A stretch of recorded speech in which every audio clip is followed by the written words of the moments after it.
زينب مين هي زينب متولي الشرقاوي؟ زي ما بتقولي الشرقاوي حد عادي جدا، حد بسيط جدا. بنت كفر دمياط الجديد. والدي هو الحاج متولي الشرقاوي. كان الله يرحمه تاجر مواد بناء معروف لكل الناس. والدتي ست طيبة، بنت ناس طيبين. لو هتكلم عن نفسي، فأنا زينب متولي الشرقاوي، خريجة بكالوريوس علوم وتربية دبلومة في الاحتياجات الخاصة، ومعايا اعداد محاسبين وتنميه بشريه. واشتغلت هنا في مصر حوالي 3 سنين في مدرسه الثانويه التجاريه بدميره، وبعد كده سافرت للخارج. وفتره سفري للخارج ديت كانت فيها الحمد لله رب العالمين. لما كنت مثلا بكون في اجازه في مصر كنت بكون هنا على تواصل دايم مع الناس اللي قريبه مني، الناس اللي تعرفني، الناس اللي هي قريبه مني جدا وبتحبني، وده اداني هنا فرصه للتواصل مع الناس ومعرفه احتياجاتهم. ايه هي الاسباب التي دفعتك للترشح؟ ايه اللي خلاك تترشحي؟ الاسباب، طبعا انا اعلنت الترشح، كان هنا رد فعلهم في ان احنا محتاجين نشوف رد فعل الناس اللي هم اهل بلدي او البلاد المجاوره اللي انا ليا علاقه بيهم او معارف من خلالهم. اعلنت، والحمد لله رب العالمين كان رد فعل الناس كان جميل جدا وكان مبشر بالخير. وكانت الدوافع هنا هي خدمة الصغير والكبير. هو أنا أكون نفسي أترك أثر طيب. والمركز والمال هدف لناس كتيرة جدا، لكن أنا الحمد لله رب العالمين مش محتاجة سلطة، مش محتاجة مال. هو هدفي الأساسي هو ترك أثر طيب. ليه اخترت رمز السفينه؟ هي كانت اختيارات قدرية، كانت غير مرتبة، وسبحان الله يعني يمكن ده برضو من حب ربنا ليا. ولما اخترتها يمكن جه في بالي وقتها ان هي تكون سفينة النجاة ونعبر كلنا بيها، انا واهلي واحبابي في دايرتي طلخة ونبروه، ان اللي بقول كلهم اهل بيت واحد، ان هي تكون سبب في نجاتنا وعبورنا مع بعض البر الامان. مش انا اول واحد يقول لك اللي انت عندك قبول. انا برضو ارجع حكايه القبول دي، برضو انا الاجابه بتاعتها بصراحه ما اقنعتنيش. الحمد لله رب العالمين، هو اللي ربنا بيحبه بيخلي كل الناس تحبه، بيجعل كده له في قلوب العباد ود ومحبة، وديت برضه هنقول دي فضل ونعمة من ربنا علينا. انا عارف اللي انت لك رصيد كتير في الخير، وعارف فاجئ بالكلام ده. قالوا لي ان هي مثلا سباقه من سنين السنين بتخش بيوتنا بيت بيت من غير مجلس شعب. عشان كده احنا هنقف معاها، هنقف مع بنت بلدنا. رصيدك الخدمي ورصيد العيله ده فارق معاكي مع الناس؟ الحمد لله رب العالمين. يمكن انا بدأت فعلا في عمل الخير من سنة 2014، وده كان بعد وفاة والدي. طبعا انا واخواتي، ابويا الله يرحمه كان هو له هدف واحد في حياته كلها، ان هو يربي ولاده تربية كويسة، يعلمهم تعليم كويس. كان فعلا راجل طيب. فلما اجي اتكلم النهارده بعد وفاة والدي، احنا كنا في الوقت ده نفسي ان احنا نقدم له كل اللي نقدر عليه، حتى في حالة عدم وجوده بينا، مقتصر عليا انا واخواتي. لكننا الحمد لله رب العالمين قدرنا نوصل لكل الناس ولكل بيت. دخلت بيوت كتيرة جدا في البلد. يمكن انا اللي كنت مسؤولة عن العمل ده لوحدي، يمكن لان كان نفسي الثواب بتاعها لما يوصل لوالدي كان يحس ان هي كانت من ايدي انا، بوجود اخواتي معايا. دخلت بيوت كتيره جدا في البلد، وناس كتيره جدا ما كانتش تعرف انا مين، ولما كان حد يسالني انت مين اقول له مش مهم، انا مش منتظره منك غير دعوه واحده، وهي الله يرحم الراجل اللي رباكي. فلما جيت فكرت فعلا وقتها لقيت ان انا الحمد لله رب العالمين عندي رصيد كويس من حب الناس، معرفه الناس بيا. بس يمكن لما انا فكرت كان هدفي الاساسي مش خدمه اهل بلدي بس، لا، خدمه كل الناس. زينب لما تدخل المجلس مش هتتكلم بس بصوت اهل دايره طلخه ونبروه، لا، هي هتتكلم بصوت كل الناس او كل الشعب المصري في مجلس النواب. مش انت نفسك تعملي حاجه حب الناس؟ ده انا شايف كده صح ولا انا؟ النهارده لما انا بتكلم على اي مسيره انا عملتها الحمد لله بفضل ربنا، حريصه ان يكون داعمين ليا، الناس اللي واثقين فيا، الناس اللي هم فعلا عارفين هترفع راسهم في كل مكان. ده لان انا فعلا نفسي اسلم على كل اب وكل اخ وكل اخت وكل ام وكل طفله وكل طفل.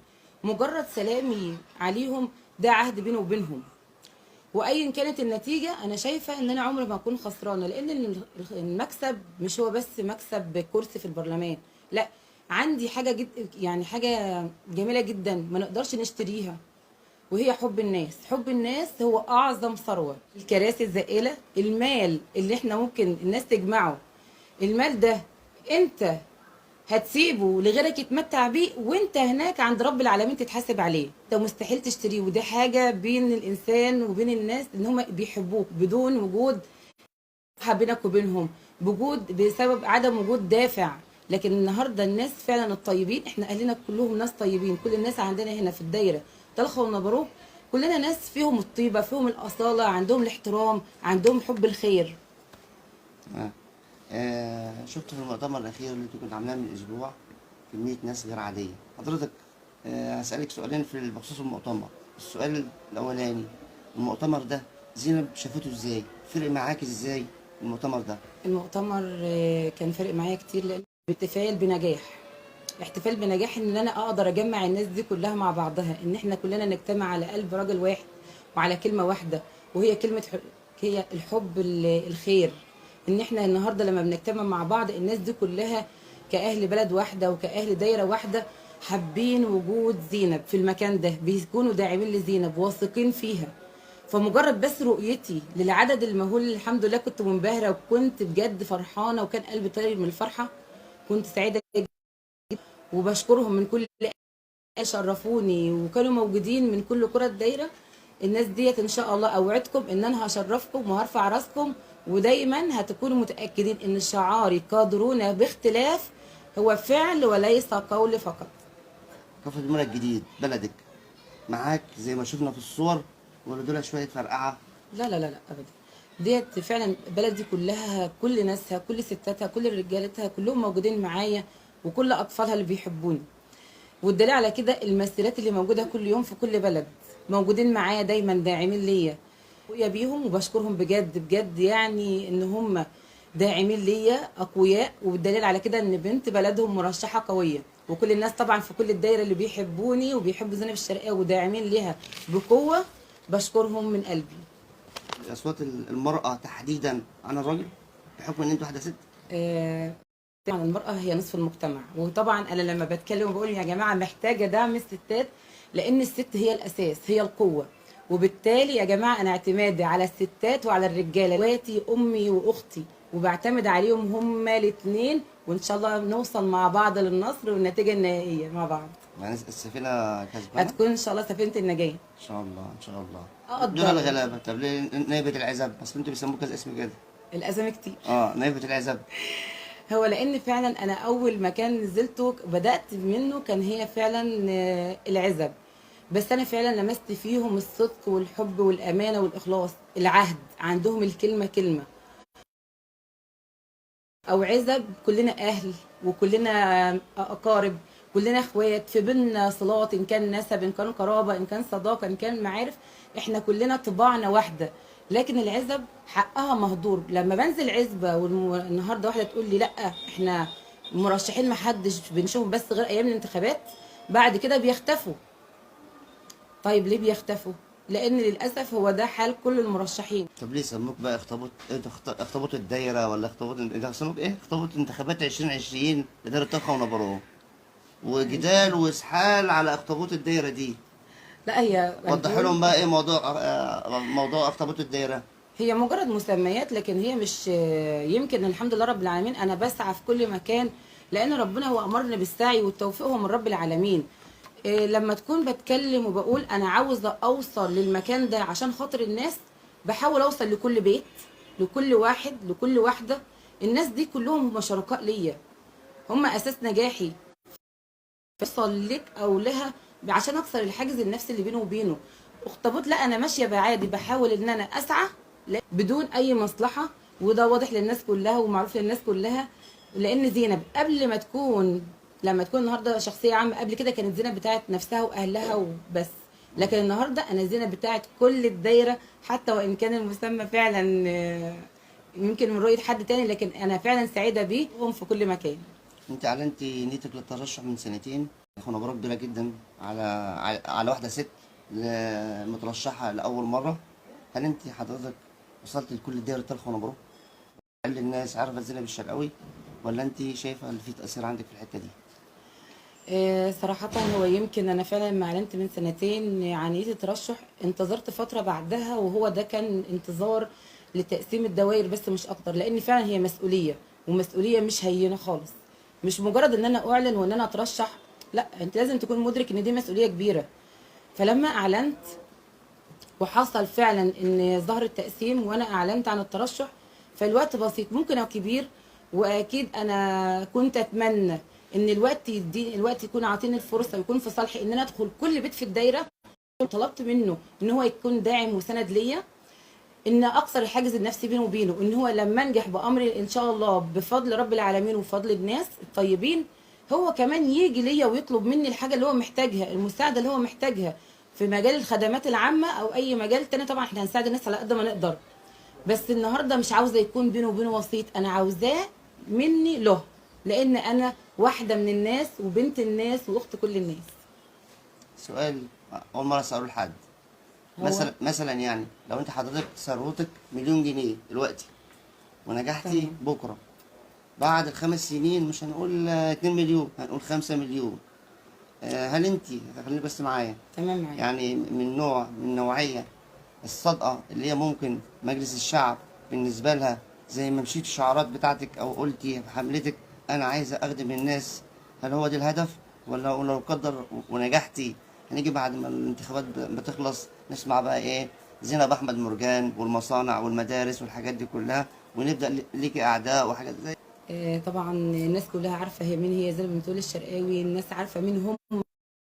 الشرقاوي الله يرحمه، لا احنا معروفين لكل الناس، والحمد لله بفضل ربنا. انا دخولي المجلس هو فعلا ان انا محتاجه ان انا اخدم الناس، ومش محتاجه منهم غير حاجه واحده بس، هو الدعاء لوالدي. وفعلا نفسي اسيب باسم والدي زي الجنيه الذهب لامع في كل مكان، ازوده.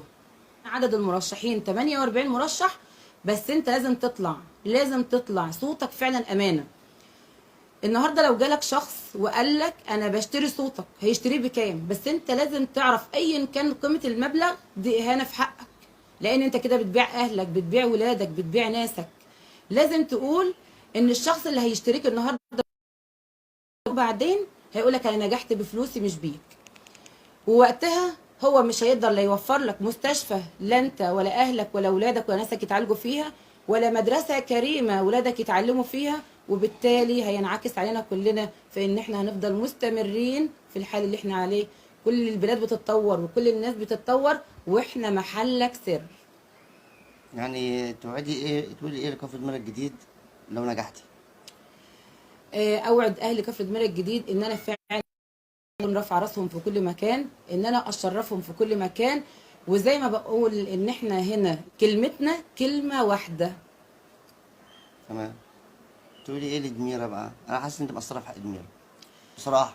دميرة هم طبعا اهلي وناسي، ويمكن لو كانت الدولة سمحت للناس تبني كان النهارده اصبحت لا، انا عايزك دميرة. تتوصي شويه بقى بدميره والنبي عشان دميرة وكفر دميرة الجديد والسرايا كلها هي دميرة الكبرى، واتمنى ان انا فعلا اقدر اخدم اهل دميرة كلهم. طبعا هم كلهم قبل كده قرايبي وناسي وعزوتي واصحابي ومعارفي اللي فعلا قابلت فيها اصدقاء عمري وسنين عمري، وناس كتيره جدا فيهم طيبين بجد. يعني دميره هي تعتبر كلهم اهلي. فلا اللي انا لو هوعدهم بان انا فعلا هكون دايما في خدمتهم، هكون دايما تحت امرهم، هكون دايما داعمه، لان هم داعمين ليا النهارده، هم يكونوا شركاء ان شاء الله معايا في نجاحي. ان انا اوعدهم ان مدينه، ان دميره تكون مدينه وفيها كل الخدمات اللي تسهل لاولادها واهلها وناسها حياه كريمه تليق بيهم كلهم. بتقولي ايه لدايره طلخه ونبرو بقى وستات طلخه ونبرو؟ قلت لما هم يحددوا طلخه ونبروه كدايره واحده، فاحنا كده معناها ان احنا كلنا اهل بيت واحد. ستات طلخه ونبروه كلهم هم اخواتي واهلي وناسي، ورجالتهم هم كمان نفس الموضوع. بنقول ان احنا نتمنى فعلا ان كل واحده تكون عارفه ان انت صوتك امانه، ان انت لازم تطلعي وتشاركي، ان انت تكوني داعمه وبقوه للنساء، لان احنا عندنا الست لما بتوصل لمكان زي ده فعلا بيكون عندها القدره على اثبات وجودها، عاوزه تحقق كيان هي حباه، عاوزه تكون خادمه لكل الناس، واتمنى منهم الدعم والمسانده والمشاركه بقوه. طيب انا بقى اديلك وقتك تختمي براحتك، تقولي اللي انت مش ما قلتيهوش 5 دقايق بطلخه ونبروه لوحدك وتختمي معاهم. ماشي. أنا شاكرة للانتخابات بجد من كل قلبي، لأن هي ادتني الفرصة السعيدة والجميلة إن أنا أقابل ناس كتيرة جدا في دايرة طلخ ونبروه. والنهارده بنقول إن المكسب مش بس مكسب كرسي في البرلمان، المكسب الحقيقي هو حب الناس، هو العلاقات الطيبة، هو معرفة الناس ولاد الأصول، المعدن الطيب اللي هو فعلا باقي. إن إحنا محتاجين نعمل ان احنا نكون هنا كدايره واحده او كاهل بيت واحد بينا علاقات طيبه، لان الانتخابات هي مجرد مده وهتعدي، وان شاء الله اشوفكم على خير، واشوفكم ان شاء الله في اقرب وقت، واحتفال مع بعض بالنجاح، لاننا مع بعض كلنا واحد وهدفنا واحد. مع السلامه.